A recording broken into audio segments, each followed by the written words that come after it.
How's it going, guys? It's Pride here, back with part 8 of What If the Earthlings Were Strong. Last time we left off with Tien Shinhan winning his fight against Hit the Assassin. This resulted in not only Tien saving the Triclops of Universe 6, but also Tien gaining a couple of new abilities. Now Tien has finally ascended to great heights in strength and also gained a lot of versatility. However, his training does not end here, as he has found out that there is more enemies that is lying wait for him and also his friends back in Universe 7. So he will continue on training and hope that those back home will also be ready when the time comes. Speaking of those back home, let's see how they have been since Tien has left and how far they have progressed on their paths to becoming strong. At this point in time, it hasn't been long since Krillin has left the hyperbolic time chamber from training with Yamcha. Krillin has been amazed at how much stronger he has gotten, and it has lit a fire in him that he thought has diminished long ago. But with this fire comes questions like, how can he progress from here? Tien has already left, Piccolo has left, and Yamcha seems to have left as well. All three seeking to become stronger in their own way. Right now, the only people left on Earth is Krillin, Gohan, Master Roshi, Chaozu, and Goten and Trunks, if you count them. Pondering on what he should do, he thinks back to the Tournament of Power and how even all the way back then, Master Roshi, even though he wasn't as strong as everybody else, seemed to be able to compete with everybody skill-wise and have some form of Ultra Instinct. With this in mind, Krillin thinks to himself that if Goku can achieve Ultra Instinct and Master Roshi has some variant of it, then why would Krillin, also a student of the Turtle School, not be able to tap into this power himself and find his own way forward with it? Even though he might not be as good as Goku, maybe he can be as good as Master Roshi and actually surpass him. So with this in mind, Krillin seeks out Master Roshi. Krillin lands on Master Roshi's island and asks Master Roshi to teach him again, to help refine his skills. And obviously, Master Roshi has more to teach, as Master Roshi has continued to grow over the past years, unbeknownst to everybody. Master Roshi agrees with Krillin's request and actually hopes that Krillin can surpass even him in these endeavors, as he says, "Now Krillin, it is always important to try to strive for greatness. In fact, I expect no less from one of my students. I'm glad you have gotten back into the fighting spirit, and you are wise enough to know that you're never too old to learn something new. Now with that in mind, I shall tell you what you are lacking, for you have already achieved the first step of this so-called Ultra Instinct, as they say. You are already innately in tune with your own self, reaching a point of Zen. But however, knowing yourself is only a part of what is needed. You must also have clarity." And thus, Master Roshi begins to train Krillin on what he means by clarity, as they spend the next few months training with each other and setting a baseline for what Krillin is truly lacking. During this time, Krillin realizes that even though Krillin is stronger than Master Roshi in every way, Master Roshi always seems to have the upper hand, at least for the majority of the fight. Now, in a lot of the cases when they're fighting, Krillin lowers himself to Master Roshi's level, so that way it is nothing but pure skill. And during this, Krillin realizes that he is still severely lacking, as Master Roshi is always seemingly one step ahead. At some point, Krillin does make some headway, as he has gotten a better understanding of Master Roshi's fighting style, true fighting style, and how Master Roshi is countering him, learning more from Master Roshi with every exchange. And that is when Krillin realizes that not only does he have to know himself and truly understand himself, but he also has to understand his opponent in order to combat them effectively. Krillin realizes that a lot of Master Roshi's semi-Ultra Instinct is truly Master Roshi knowing his opponent far better than his opponent knows themselves.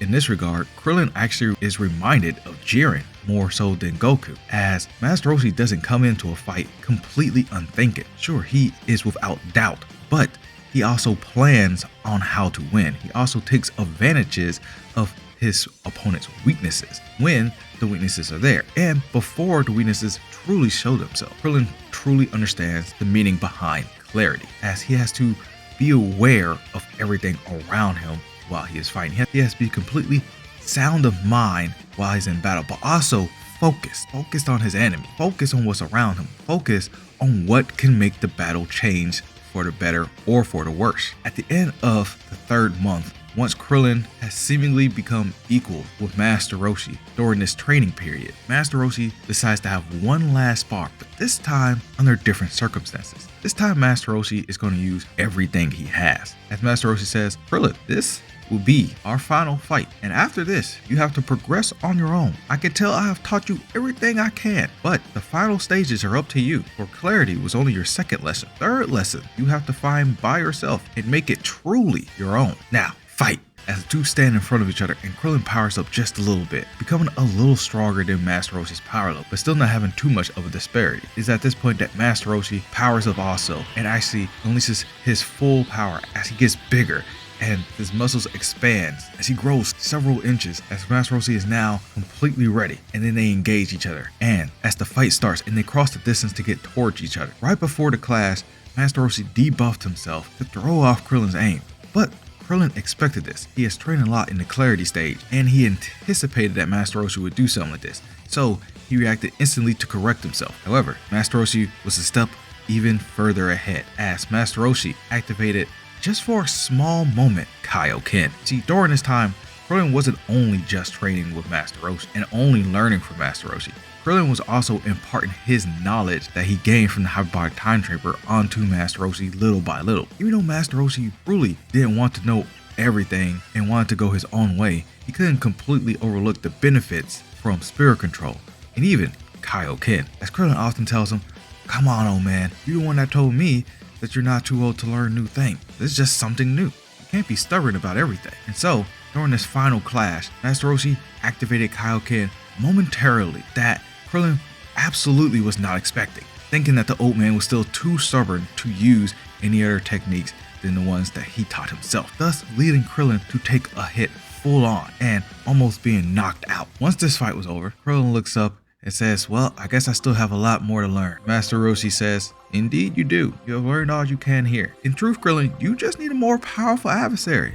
You youngsters are leaving me behind. You might want to train with Gohan. I can tell he's doing some impressive training on his own." And Krillin says, "I think I'll do just that. Thank you for everything you have taught me. And I'll be back to show you the results of my training and how far I have come." Thus, Krillin leaves to go train with Gohan. Now, for Gohan's side, during the past 3 months while Krillin was training with Master Roshi, Gohan has also been training. But Gohan has not been training by himself, for he has decided to train Goten and Trunks in order for them to be better for when the day arrives where even Gohan might not be here, and it might just be only up to them. Gohan realized that Goku is not going to always be here, nor Vegeta and nor Yamcha, and he might not always be there either. So he knows that it's very important to train the next generation.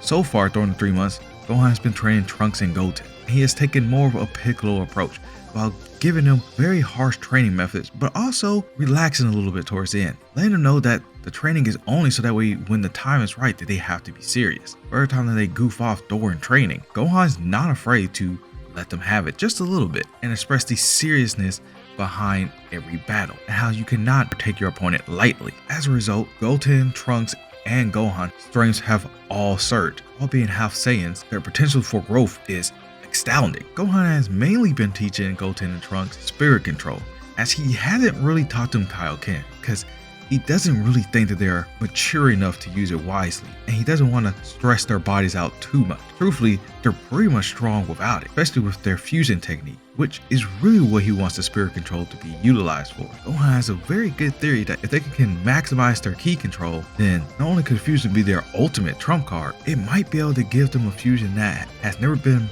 seen before, or a fusion that could be even wildly more powerful than it should be. Because Gohan is a very busy man, he has a family, has a job, and he's also training on top of it, he does have to cheat just a little bit. He uses spirit control to make a clone to train Goten and Trunks, which leads to some very interesting development, as Goten and Trunks kind of know how to clone themselves, but really only Goten knows how to do that. But as they're learning, they're actually getting a handle on their fusing persona moves. Needless to say, the training regimen that Gohan has made for Goten and Trunks has paid off immensely. And towards the end of 3 months, Krillin shows up to join in on the training and finds himself a little bit outclassed, but not terribly so, as he's still actually stronger than Trunks and Goten. Skill set completely honed, and his mastery over Kaioken and spirit control eclipsing Goten and Trunks. He is never too far behind, and actually he spends a lot of his time training with Gohan. After noticing how Gohan keeps a clone around, Krillin has also used the cloning method to help with his police work, as Krillin was before kind of on a vacation to purely focus on his training and his family. But now he can do all three without really losing anything. Telling Gohan, "Wow, this is a great method. Gohan says, well, yeah, I was always pretty much swamped for work, but after training with Yamcha, it's like the perfect solution. Now I don't have to neglect my own training. I'm pretty sure when we see Dad and Piccolo, they'll be surprised that I haven't actually just stopped training again. And with that, certain events unfold as they should. As Dr. Hedo has been doing some criminal-like activity, and Krillin has been on his case. And eventually, Krillin's clone has apprehended him during the same day as Trunks and Goten's prom. Now, Trunks and Goten still convince Krillin to tag along on the case, but Krillin really only excels because he knows how mature they have gotten and how serious this actually is. So they actually don't play around and apprehend Dr. Hedo without any problems whatsoever. So they are a little bit surprised at how strong he has already made his not really successful invention, but nevertheless, nothing to worry about, as Dr. Hedo still goes to jail. After that, months goes by again, and the training continues for all four of them, with Goten and Trunks successfully being able to enter Super Saiyan 3 while still not fused together. In fact, they tried not to fuse that often, only fusing to see the results of what will happen when they completely master spirit control, and the results are always amazing. But focusing on them, they have reached a level where they should really never have to use fusion dance unless it was a super dire emergency, as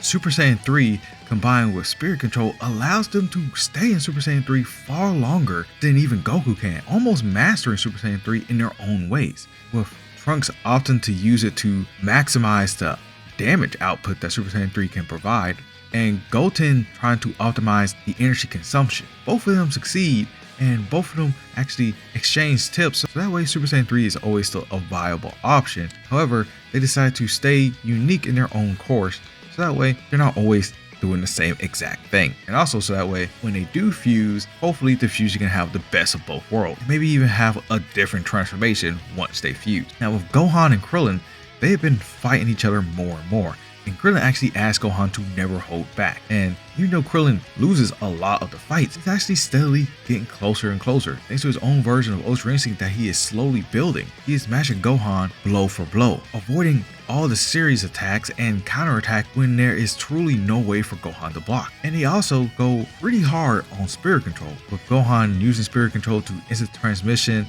back and forth, change his attacks and make himself as unpredictable as he can, and Krillin using spirit control to avoid all these attacks by either cloning himself in order for his real body to dodge a blow, or by, instead of turning himself into a giant, he does the opposite and he minimizes himself, as he figures that if you can get bigger with spirit control, why can't you shrink with spirit control? Needless to say, they have done some amazing things with harnessing their powers and also pushing their Kaioken further and further to the limit. Krillin having to rely on Kaioken far more than Gohan, but still not too much, and Gohan usually breaking his Kaioken barriers by having to fight all three of them at the same time, because Gohan is actually just getting a lot stronger at this point. However, their improvements are slowing down bit by bit, as there's only so much that they can actually do while not actually in mortal danger and fighting someone that is vastly different than them and just more powerful than them. One day, Krillin is contemplating what he should do next, as this bottleneck seemed to be affecting him the most, as he can't really advance as fast as the Saiyans. And as he is thinking this while out on patrol, a burst of energy shoots towards him, and he has to focus up and instant transmission out of the way in order to not get hit by it. It's a rather large blast, something that would have probably put him out of commission if he didn't react fast enough because his guard was down.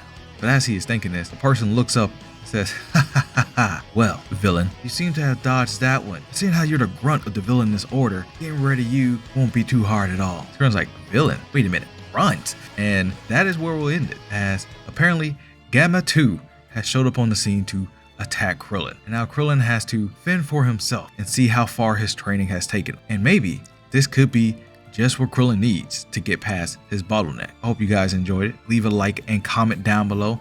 Don't forget to subscribe, and I'll see you guys later. Breeze.